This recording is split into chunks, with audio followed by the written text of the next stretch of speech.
Hey everyone, me again. Today I wanted to have a chat about this foundation. This is by Revolution Pro. It's their full cover Camouflage foundation. I have the palest shade as always, which is F1. This costs £7, you get 25ml of product and it comes in 18 shades. I think one of the most helpful things you can do in a foundation review is actually apply it on the skin and show everyone how it looks and how it performs. So I'm going to cut to the footage of me putting on this foundation right now. Please excuse my appearance if I look a little bit flushed, a little bit sweaty or gross or anything like that. We're currently having a heat wave in the UK. It's 30 degrees outside, so it's probably a little bit warmer than that in this room. With that in mind, I am going to prep my skin in a slightly different way before I put this foundation on. So I'm actually going to use some setting spray before and after putting my foundation on, because in this kind of weather that is what I would normally do. It's just a really nice way to kind of cool down the skin if you're feeling really flushed and warm. And then for my primer, I just want to grab something really basic. I'm going to be using the Nivea Daily Essentials 24-Hour Moisture Express Primer. This foundation can be quite drying on me, so I need to use something that's quite moisturizing. I also really like wearing an illuminating primer with this foundation, but obviously that does kind of change the finish of it and it does make it look a little bit more radiant, and I kind of want to show how the foundation would normally look, if you see what I mean. So I'm just going to be using a really bog standard primer today. I would say normally that my skin type is quite dry. At this time of year it usually gets like normal and maybe even a little bit oily around my nose and my chin, but actually this year it seems to just be getting drier and drier, and I think that's because of dehydration. Even though I'm obviously trying to drink as much water as I can, my skin just still seems to be getting drier all the time. So now I can put on the foundation. I have the shade F1 here, which is the palest shade in the range, and the shade actually matches me quite well, which is really, really good. In fact, at the moment it actually looks a little bit light for me because I've caught a little bit of colour from the sun. That colour happens to be pink and not tan, but oh well. Like I said in my Revolution Fast Base Foundation review, they actually have 18 shades in their base products, which I think is really amazing. This one's really pale for me, but they also go really dark as well, and they have lots of shades in between. So yeah, I'm really impressed with the shade range. One of the things that I don't like about this product though is the packaging. So it's like a little squeezy tube, and you'll see this in a sec, but when I kind of open it, it just all kind of leaks out of here. So you are going to be wasting a bit of product, unfortunately. There's no kind of way to avoid that. Like, as I'm trying to just get out all the excess, I've ended up with a little bit more product than I intended. It's not the end of the world because this is like not an overly expensive foundation. It's £7, but still. Like, this is the kind of product where you're not going to want to use very much of it. It's a full coverage foundation and it's a very thick kind of texture. It really feels like makeup. So you don't really want to use a lot of it, but a lot of it's going to come out of the tube. So on this side of my face, I'm going to use a brush. I don't normally use a brush with this foundation. I much prefer a sponge, but it's just so that you can see what it looks like. And as you can see, I'm only using a small amount of product to start off with. Probably the worst mistake you can make with this particular foundation is to go in with way too much product, because then once you sort of like blend it out, it's going to look really cakey, it's going to look quite textured. With this particular foundation, you want to spend as much time applying it as you possibly can.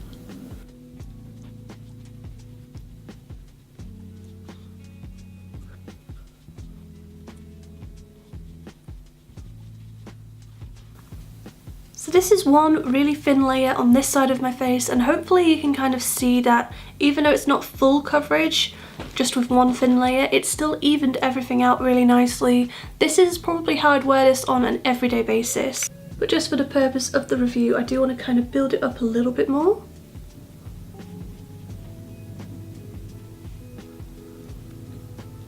If you're like me and you've got super dry skin, then you're really going to need to take your time with this foundation because it's definitely not the most forgiving.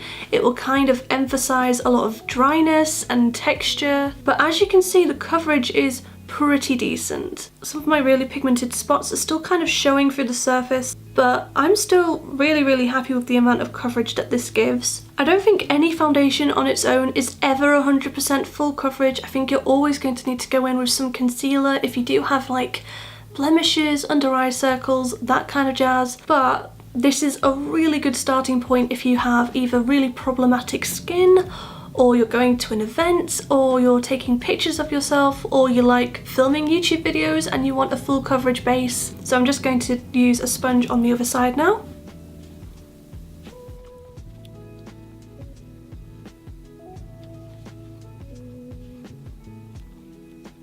I'm just going to build it up over here.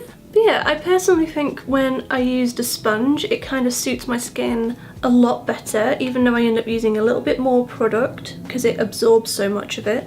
I think the finish is a lot more natural and a lot less textured on my skin. I think it doesn't emphasize the dryness on my skin as much when I do it this way either. And I personally feel that the finished result is just a lot more flattering, but obviously it is just down to personal preference and your skin type and all that stuff. And I'm just patting that sponge on the side with the brush just to make it look a little bit less dry. So this is how we're looking right now. Both sides of my face have one even layer of foundation, and then I've kind of built it up where I need it. This is the sponge side, this is the brush. As you can see, it's not 100% full coverage. Actually, it might look quite full coverage on camera just because I'm using studio lights and they do tend to wash me out quite a bit, but in real life some of my redness is still showing, and also you can still see the really stubborn spots that I have on my chin as well. I've been having a really bad time with my skin at the moment, hence why I thought this might be a good time to review the foundation. But even though this isn't like 100% full coverage, I still think that what it does is pretty incredible. In fact, I think this is the most full coverage foundation that I have from the drugstore. I do really have to be careful when I apply it. I have to definitely prep my skin and just make sure that there's a nice smooth base for this foundation to go on, otherwise it will emphasize all my texture. And as it sets a bit, it does kind of go a little bit more matte as well. It's not 100% matte, but it's not kind of satin either. So yeah, this is how we're looking at the moment. I'm going to do the rest of my makeup and I'll be right back. Okay, the rest of my makeup is on now.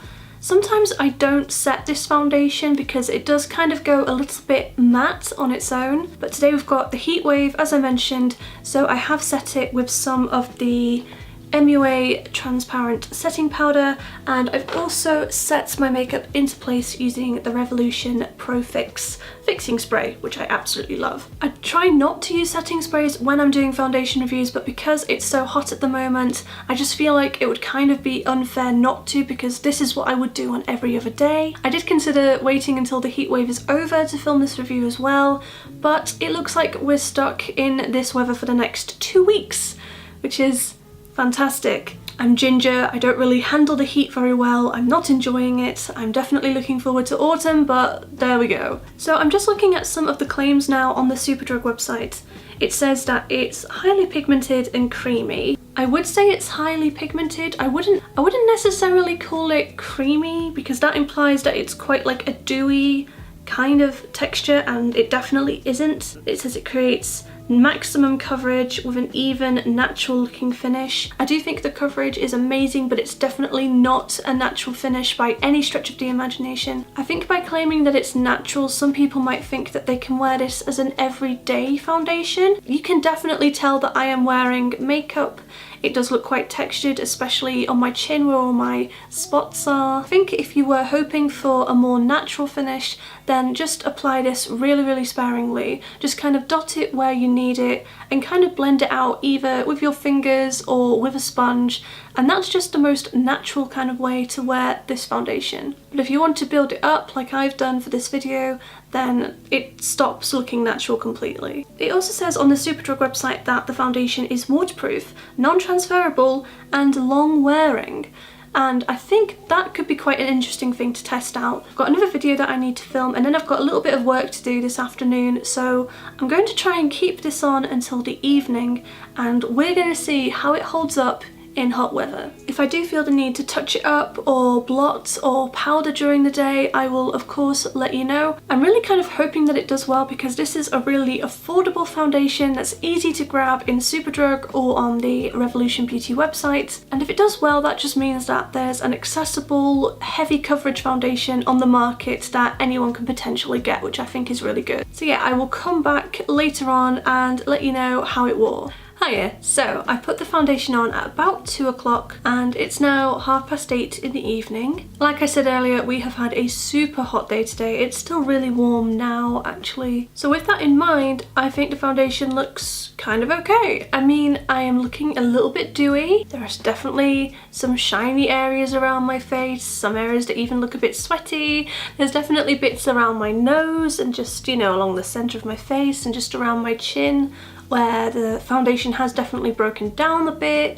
Some of my spots are kind of peeking through the makeup now, but I still don't think it's that bad. I think at any other time of year this would probably hold up quite well. When I first apply this foundation, I always feel like it looks a little bit full on, like it's a bit too much, but then after about an hour or so maybe, when my natural oils start to come through and it's looking a tiny bit more dewy, that's when I really start to like this foundation. That's when I really think it starts to look good. Obviously we're a bit past that point now because it's a bit later in the evening, but yeah, I do think it's one of those foundations that it does tend to wear reasonably well. Does it look exactly the same as it did when I applied it? No, but that's perfectly fine. I feel like if I spent the time touching it up a little bit, it would probably be completely fine to wear this for a bit longer. So before I turned the camera on, I did blot my face a bit with some tissue. I feel like if I maybe touched it up a bit, if I put a bit of concealer on the areas where it's worn down, if I repowdered my face, and then if I did that, I'd probably be good to go, you know, I'd probably be alright. You can kind of see where I've had my glasses on, just on the centre of my nose. That happens with every foundation. There are some kind of patchy areas, but like if I just sort of tap them a bit, it kind of blends back together. It's definitely worn away kind of on my upper lip. That's where I get quite sweaty. It's also worn away just kind of below my lip as well, and just around here. So all the spots are coming back again, and on my chin as well. This is kind of like the oily-ish area on my face, so yeah, that's quite common for me. That's where makeup usually breaks down a bit. But yeah, on the outer parts of my face where things aren't as oily, and on my forehead where it's actually a bit dry, like everything still looks really good. I wouldn't really call this waterproof or transproof though, because it has come off where I've been a bit sweaty today. So in terms of longevity, I would kind of put it down to your skin type. So I think if you had oily skin, you would notice this foundation just start to break down a little bit. If you have dry skin, it will stay in place really well. However, you will have to spend that extra bit of time applying it in the first place, just so that it doesn't look overly dry and emphasize all your texture and all that stuff. But all in all, I'm actually really happy with this foundation. I'm definitely going to wear it again. I think I'm going to be reaching for this quite a lot when I'm filming videos or taking pictures for Instagram and that kind of thing. And I can definitely see myself reaching for this quite a lot in the colder months when I will just be wanting that bit more coverage. I can also just see myself using it very sparingly just on my areas of redness, so I might try in the future just putting a BB cream like all over my face and then just using the Camouflage foundation just kind of in the patches here where I get quite flushed. I think that could look really nice as well. But yeah, definitely very happy with this foundation. I would definitely recommend it if you don't mind spending that extra bit of time applying the foundation and making it look nice. I promise it's worth it, but it does need that little bit of effort at the very beginning. I probably wouldn't recommend it for people who have got quite a lot of skin texture, because it does kind of emphasize that. I also wouldn't recommend this product to anyone who travels on a regular basis. Like I showed you, the packaging is very prone to leakage and you are definitely going to be wasting a fair bit of product. You have to kind of accept that from the get-go, because there's really no avoiding it, unfortunately, with this packaging. But yeah, you are definitely going to be wasting a bit of product. I don't think it's sweat proof. In my experience, it's not transfer proof. Like if I kind of touch my face now, I will be able to see a bit of makeup on my finger. Not a massive amount actually, but there's still a little bit there. It's not completely transfer proof. But anyway, that is everything from me for today. I'm going to wash off my makeup and go and watch Love Island. If you're new around here, I do a lot of pale skin foundation reviews, so if you like watching that sort of thing, make sure you subscribe. If you found this video helpful, give it a thumbs up, and if you've got any questions for me, as always, just leave them in the comment section below because I reply to all my comments, and I will see you guys again very soon. Bye. Oh yeah, and I forgot to mention I changed my top because I was just so sweaty this afternoon. Oh, that's gross, I know.